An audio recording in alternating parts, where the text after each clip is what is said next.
Hello and welcome back to another episode of Rich in Femininity. In today's episode, I really want to talk about what does rich in femininity really mean? And what does it stand for and why did I even use that phrase? Basically, the start of my journey, the femininity journey, started in October 2020. And October 2020 was a huge month for me, not only in business, but in my personal life because of the result in business. So that month, my business had hit $92,000. I do believe that some of that was from a capital. So I think like 10,000 of that was from like Stripe Capital or payment processor or some sort, but the rest of it was just coming in through just business. And that was the 2020 pandemic period of time where businesses were literally just blowing up. So of course, I've never seen this type of money ever in my entire life, which means that you would expect for me to be super excited and happy and celebrate the fact that my business bank account had $92,000 deposited that month. But it actually was one of the most sad months that I had in my entire life. I came to realize a lot of things that I just didn't even think about in the past. I really dug deep and tried to understand why didn't I care about this money at all. Like I truly didn't care and I was just so sad at that moment. I did so much reflecting. At that time I was living in Vegas and I love to be in nature. I literally would go out and hike or walk up a mountain just about every single day already. But during that period of time, I would take a journal with me and I would seriously sit there for hours just thinking. I came to realize that the reason why I was not happy is because I was operating in my masculine energy for so long that I was so burnt out and so lonely and unfulfilled and just the list goes on. That's why I didn't even care about the money, because I was like, if this is what it took to get to here, which side note, I still think that you can make a lot of money in your feminine energy, but we'll get to that. But in that point of time, I was like, okay, me being my masculine energy, yeah, it was great that I had income coming in and business was doing great, but I sacrificed having social life, a love life, time with family, like everything. It was just me and the business. At that time, I had a business partner as well, which, to keep it very simple, was not fulfilling in the friendship area either. That month also was the month that I went to Dubai and Egypt, and I was basically crying pretty much every day. And I was out there for about 3 weeks. It was supposed to be such a beautiful experience, but the person I had went with, which was the business partner, which it wasn't a good situation or the best person to go and be having this experience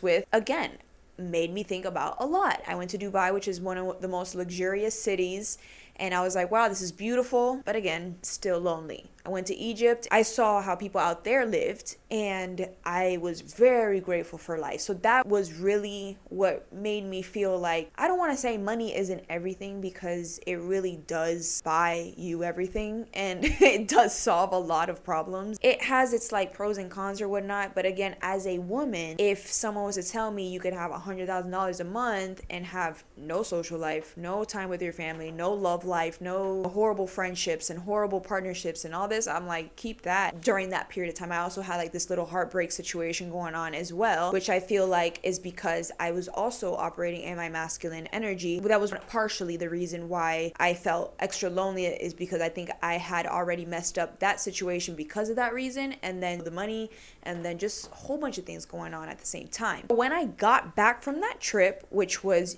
the ending of October, beginning of November, that is when I started my feminine energy, feminine everything embodying and all that. That whole journey started. And a part of that is to realize how I've been my entire life and what I've been doing. A lot of the reasons why I was always operating in such a masculine energy was because of my childhood, which, if you can relate, is probably because of your childhood as well. You know, operating off of survival mode, operating off of being hurt and let down so many times that you start building this guard up where you are really good at detaching yourself from situations and detaching yourself from people, that's because you have your guard up. That is not really the most feminine thing to do. Also, I'm Puerto Rican, so the women, they're really not in their feminine energy at all. They're in their masculine energy. Puerto Rican parents, they were in survival mode, and this is not to blame them, but at the same time, it is the reason why. So that's all you see is just your elders just always either yelling or guarding themselves and doing this and doing that you think that that's what you should be doing or that's how it's supposed to be. And that is in the Puerto Rican household. I also would say that I grew up in Colombian households as well. So I had the Puerto Rican experience and then I had the Colombian experience, and they're really different. I, of course, love the fact that I'm Puerto Rican, but I will say that having Colombian best friends my entire life and multiple Colombian households that I grew up in, they are brought up more in their feminine energy and really experience like that princess treatment, versus when you're in a Puerto Rican household, the moms are like treating their daughters like sons as well. And I'm not saying 100% of households are like this, but this was a common experience for both sides. I've been in plenty Puerto Rican household and plenty Colombian households, so that's what I started to realize later on. Your culture, what you know and what you're used to, is just what you keep continuing to do and operate like. You don't know what you're doing. I didn't even know what there was a difference between a feminine and masculine energy till that year. Like, I didn't even understand. I think I discovered it on TikTok. Like, I'm pretty sure, again, that algorithm is so good that I feel like I just like Googled it. I don't even know what was the very first thing, but I just got into that algorithm. That's when I even realized that there's a difference. And even though as a business owner, you do have to understand how to balance these two energies, and you're still gonna have like a little touch of masculine energy, especially if you're like in the sales role and so on. So I started my journey just by doing little baby steps. First baby step was just to understand, how did this even start? Why am I like this?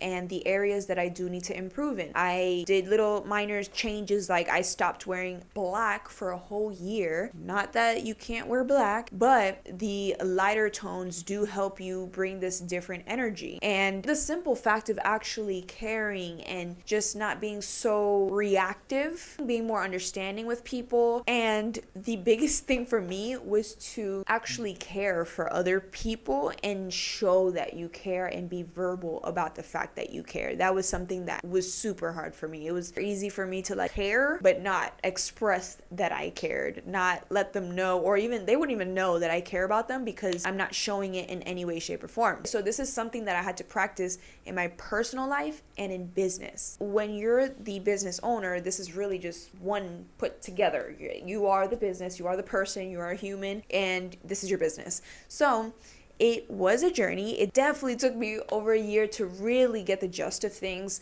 I got to a point that I was just like, I am not going to be money hungry. I am not going to prioritize money. I'm going to prioritize myself and my self-care and all these different things. And I'm going to just practice doing sales as of in my feminine energy, doing business in my feminine energy, being in my feminine energy, and everything will align. And I knew that. And I've proven that you could make money and lots of money still in your feminine energy. You don't have to be all just like focused on this money. And then also the second element to this journey, at that time I have 2 TikTok accounts, but one of my TikTok accounts, which you're not going to be able to find these videos now because I deleted them a long time ago because of this reason, and it's also has transformed into a health page. So it's like Health X Shiley now, but it used to just be my little side thing or whatever. On there I was doing TikToks and blowing up, going viral off these TikToks that were the, independent woman, I don't need his money, I got myself, I don't need no help kind of like type of videos, and they would always go viral. Women would love it. But those were the exact same videos that would repel other men. And hence, going back to when I said the heartbreak, it actually literally was over a TikTok. So TikTok, masculine energy type that I'm just now explaining,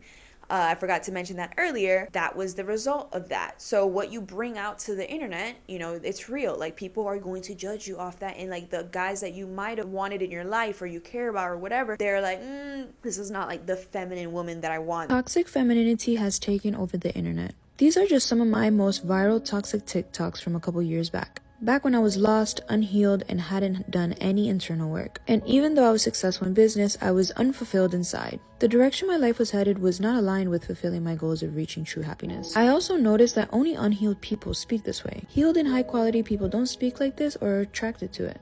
Friends or lovers, and the negative impact. So I seek to heal internally and finding my higher purpose, doing things I once said I didn't have time to, reflect on my current life, the past, and where I want to be in the future. Work towards rebuilding relationships, and I became conscious of my messaging on social media and made sure it aligned with the higher version of myself that I was working towards becoming. Attracting others through positive messaging that won't be influencing in such a negative light. Basically, during that process, I didn't know any better, so I basically put that out there, and then once I started to realize, then that's when I started, deleting those videos, archiving it, and being more vocal about this messaging that I'm saying today, because now I feel like all those videos, which equate to millions of views, now I feel this level of guilt. I did not know what I was talking about back then. I didn't experience life, and I didn't know. Now I feel responsible to now flip the script and be like, okay guys, just kidding, I didn't know. Now listen to me, because this is the real healthy way to live life as a woman in business.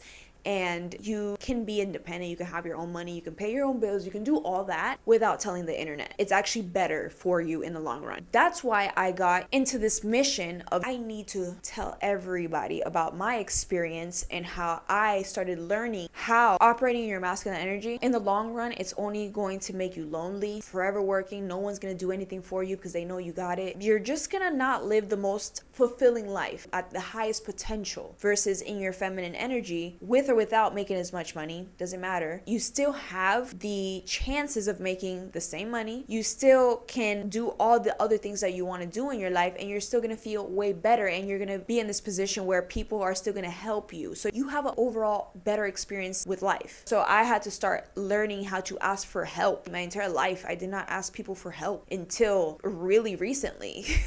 And it's okay to ask for help, but people that are usually givers, women that are giver, and independent, and if you're still watching, there's a very high chance that you've been very independent your entire life since a child. And so you are most likely going to reach a point where you're burnt out. And that's because you have put all this responsibility on you and haven't allowed other people to help you. Therefore, no one is helping you and no one is there for you, even if it's just emotional support or whatever support you're seeking. And other elements of being in your femme energy, it's not just the caring and nurture, it's also balancing your life, where it's like health as well, going out there and taking care of your health physically at the gym, but also how you eat, also your appearance, every single thing. It just makes you feel so much better when you have your hair done, when you have your makeup done. If you don't want to put your makeup on, that's fine. If you feel beautiful without it, great, but you still feel dolled up and you have your things, you're clean. Believe it or not, there's some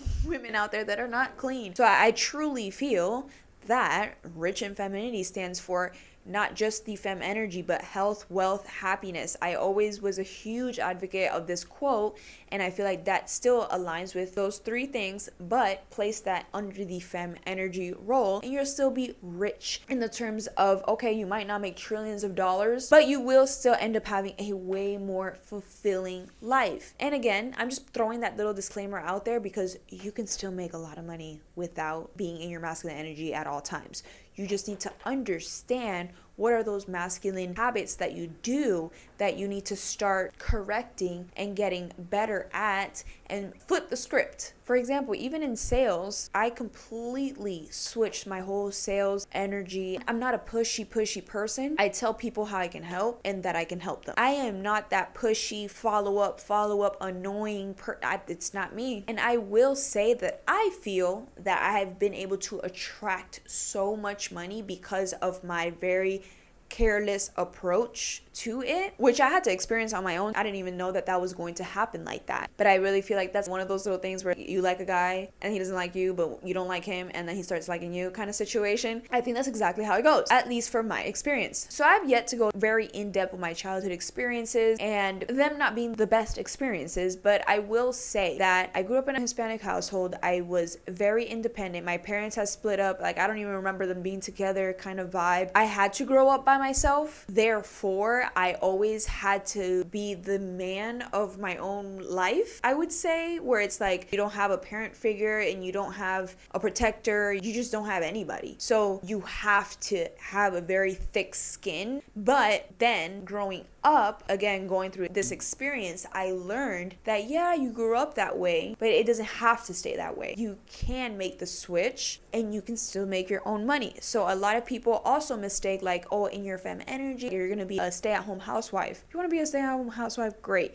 But you can still create yourself streams of income that make you feel fulfilled, that allow you to stay in your fem energy, that allow you to feel just so happy with your life, with your business, with your experiences, and it's not as stressful and it's not so draining. And you can stay home doing it, okay? Because a lot of people think that being in your fem energy is like staying at home housewife. Okay, well, I'm not making an income, and then it starts getting a little bit confusing. And at the end of the day, to each their own about the stay at home housewife. Myself, I still need a stream of income. I'm never going to rely 100% on anybody to pay me ever. I need my own thing, but that's just me. And even if that little stream of income is only $10,000, $20,000, $30,000 a month, then so be it, okay? And I've learned that being a content creator and growing your own personal brand and doing your own business around you as a personal brand and as a content creator, and just monetizing your knowledge and then creating content to push that and push your business, like all of that is just so much more fun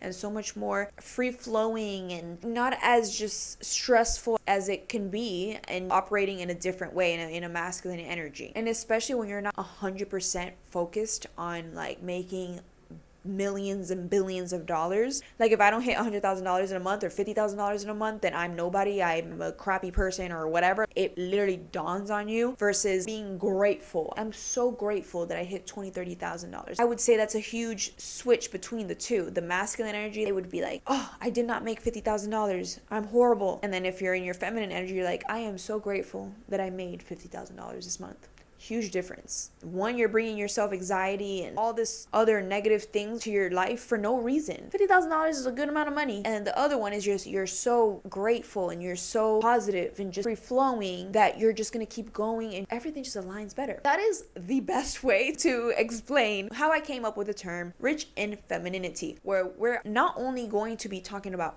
business, entrepreneurship, social media marketing, content creation, and creating multiple streams of income, but in the feminine energy, relaxed and laid back and very positive and grateful, and having a balance between not just business but also your health, your appearance, how you feel on the outside, the inside, anything that you want to make yourself feel more confident. Whatever that is, whatever your definition of confident, of happiness is, of success. Each time I talk about this topic, I know so many women can relate. You guys let me know left and right that you guys wanted me to start talking about this a little bit more. So I hope that you guys got so much value out of today's episode. And again, these are just the first couple episodes, guys. I'm going to be unpacking every single segment, story, everything on how you are going to be able to be rich in femininity. And thank you for watching. Do not forget to like, comment, and subscribe. And if you're listening on audio, don't forget to rate 5 stars. Bye. I'll see you guys next episode.